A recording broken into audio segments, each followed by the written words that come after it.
The cost of waiting, the cost of procrastination. That's what we're talking about on this episode of the Business Coaching Success Podcast. Let's jump in.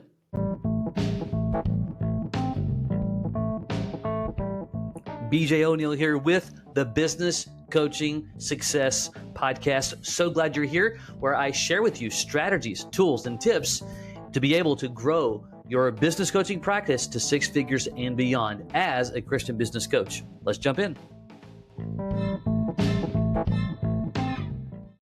Well, welcome. Glad that you are here and joining me on this episode of the Business Coaching Success Podcast. We're talking all about the cost of what happens when you wait, the cost of what happens when you procrastinate. And some of these things are cognitively obvious, and sometimes they're not. And that's one of the things that we're going to discuss today. We're going to talk in a few areas and kind of break this down, because there should be a fairly consistent appetite to identify and to measure our activity, our action, and lack thereof, which we'll discuss.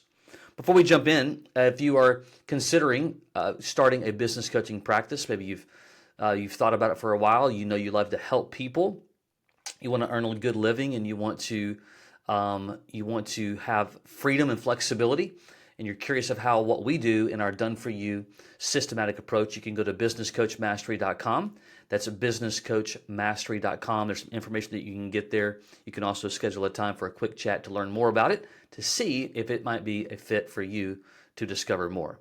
Okay, so recently is springtime, right? And or at least as a recording of this is springtime, and we're doing some new bushes and trees and whatnot. We've been in our home for about 12 years, and so it's time to kind of shake things up, if you will. And one of these trees that we got, I don't even know the name of it, I couldn't tell you, but it's about, 7 or 8 feet at this point, and it is now beginning to bud the new leaves for this tree. And I've been kind of fascinated by it, because just to watch every day just a little bit more, and just watching that has really, got me thinking about our conversation today, just about growth, right? There's a process of growth. And more importantly, in that growth, every season, as you know, in fall, what happens? Those leaves go away. Why? So that new ones can replenish themselves, be healthy, and when that happens, the tree gets bigger, it gets stronger, roots get bigger, goes further out, and so on and so on and so on. Well, we kind of have to take a version of that for ourselves as we grow, especially in building business coaching practices and adding value in solving problems and helping bring transformation to a business owner and helping them grow their business. So there are a few things to really think about to make sure that on our growth journey, are we procrastinating? Are we taking the right actions and activities? And kind of go from there. And so the first one is the illusion of action versus real impact. I want you to think about this for a moment. The illusion of action versus real impact, okay? What do we mean here? Well, we've got to make plans. We've got to research. We've got to do goal setting and do all those things. The problem that I see oftentimes, and I've dealt with this for my own self, is that we can do that a lot and do it way more than we should, and it makes us feel like we're taking action, and in theory, we're doing some activity, but it's actually procrastination in disguise. Like when we're planning and making goals, we need a structure and a process to have those goals and review those goals consistently. But if we're constantly changing, thinking about, and it's kind of the same conversation over and over and over, and I am guilty of this myself, because, when you just get to think, all of a sudden 30 minutes goes by, an hour goes by, a day goes by. We feel like we're productive, but we really aren't. It's a disguise of just procrastinating the things that we should be doing. Also, what happens is that you might be in a comfort zone. Some of the activities that you're doing may just feel good, and we're avoiding the things that we don't either enjoy, we don't like, they're not fun to us, they're hard, whatever, and that is another form of disguising what we think and we feel like, and we're telling ourselves that we're being active when in fact we are actually just being procrastinating the obvious of what actually needs to happen.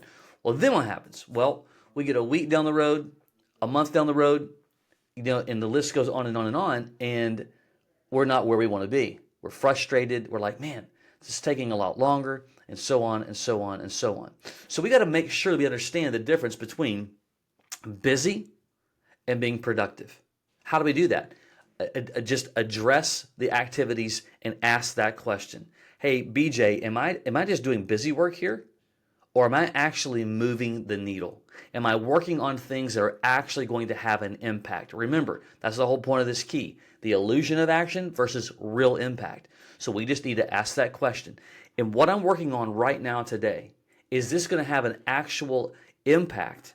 Or I've kind of touched this multiple times. I've done this several different times. It's not really getting anywhere and doing anything. That's usually an indicator that we're just kind of doing busy work versus real impact. The next thing to that, and we often use the term money generating activities. It's another way that you can verify. Okay, I've got 5 things to do today, 10 things to do today. Which of these are actually the impactful things that are going to affect my money generating activities? In other words, the output that's actually going to put points on the board and dollars in the bucket, right? I need to do those before I do busy work. That's the bigger point. That's your self-assessment in that area. The next thing we want to look at is uncovering what we call missing actions and identifying what should be done. Okay? So uncovering missing actions and identifying what should be done. So there's going to be some things that you've got to make sure that no matter what happens, these must be done. We call these our non-negotiables, right? These are going to be things that, number one, in building a business coaching practice, especially in the beginning stages, and it could be even like the first year, prospecting, or if you want to call it relationship building, which is more my preference, that's got to be a huge part of what we do. So prospecting, relationship building and outreach, networking, sales conversations, making sure that we are sharpening the pencil on delivering value and helping bringing transformation to a business owner, our prospects, and our clients, and then continual learning and development. So I've got to make sure that those are my non-negotiables before I do anything else, especially if you are like a lot of entrepreneurial-minded people are. We all suffer from the shiny object syndrome. And so we wake up with an idea, or we see something on Facebook or Instagram or TikTok or whatever, or we go to an event and someone says something, oh, you should be doing this. It's like, oh, you know what? I should be doing that. And all of a sudden we start working on this new thing, but we haven't actually fulfilled the activities necessary in our non-negotiables. So we have to be disciplined. This takes time. Some of us are better at it than others. And even if you're not that great at discipline, you can get better. You just got to consistently, every single day, work really hard. And the more consistent that you are, the more better habits that you're going to build. And before you know it, you're doing more of the things that you should be doing. Then we need to address every activity in a filter. Should I even do this? Or should I adjust this? Is this even necessary? I'll give you an example. If you were to go to a networking event, and let's say that you've gone a number of times, you just don't feel like that you're getting anything out of it. Before we cut bait and say, this has been a waste of time, number one, are you doing it correctly? Like in our Done For You system, we have a specific comprehensive training and frameworks on how to go about utilizing a strategy like networking. Okay? You can go there and just kind of be a wallflower, and no, it's not going to have any impact. So you want to identify your activities. One, is there more power in this that I'm not giving it? Or should I not be doing it at all? And that's just something that you just have to determine. Everybody's in a different situation, and that answer is going to vary between coach by coach, all right? But you want to address that. So the behavior is, we don't want to just continue to do the same thing over and over and expect something's just going to magically happen when what's been obvious. We want to identify and verify, yep, I need to be doing this activity. Nope, this activity is not bringing any value. You know, it's like being careful of the water cooler talk. In other words, conversations that just don't lead to impact is what you need to be aware of. So how do we do that? Well, you need to make sure that weekly, every single week, you've got a little marker in your book, in your phone, in your calendar. You're just essentially saying, I'm going to verify my activities. And we're just going to look at your actions and your activities of what you're doing that week to make sure, is that really going to make an impact? That's the bigger point. Last area is to eliminate ineffective actions and to understand the pain of inaction. So if you look at your task list right now, let me say it again, eliminating ineffective actions, but the bigger part of this is understanding the pain of inaction, okay? So we want to look at our activities, and here's the question to ask. And sometimes you know this psychologically or just subconsciously rather, and we're not bringing it to the forefront to actually do anything about it. Now, here's being transparent. I've got activities on my list that continue to get suppressed because I don't want to deal with them. But we're all that way. We all, and all of those actions are going to vary from coach to coach, just person to person.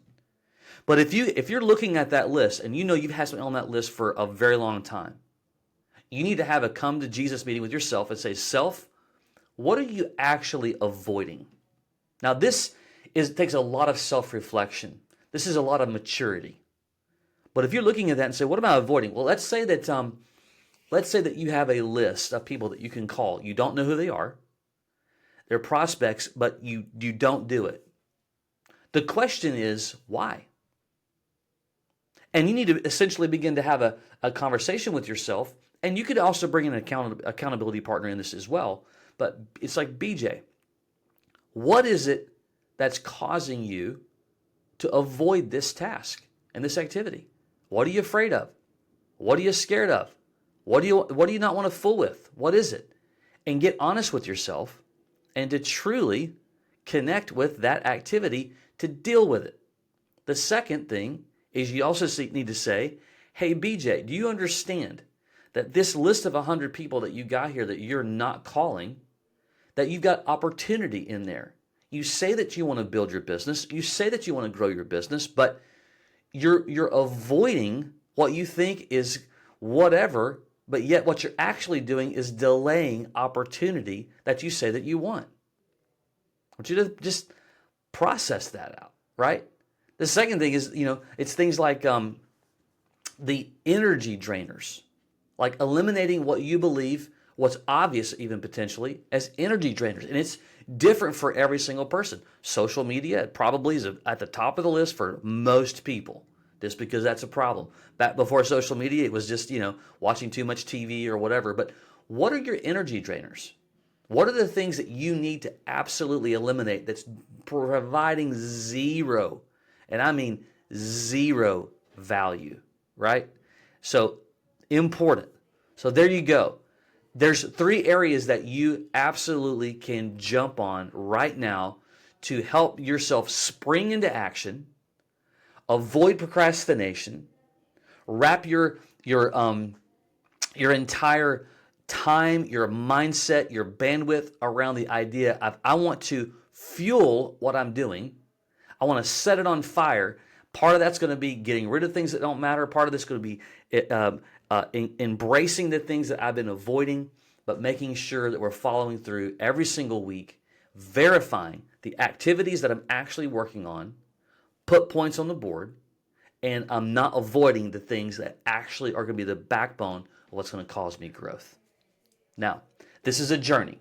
At least it is for me. I don't know that we ever end up at a final place. I think that you learn along the journey. You find out new things. You find out new things about yourself. But here's what I can promise you.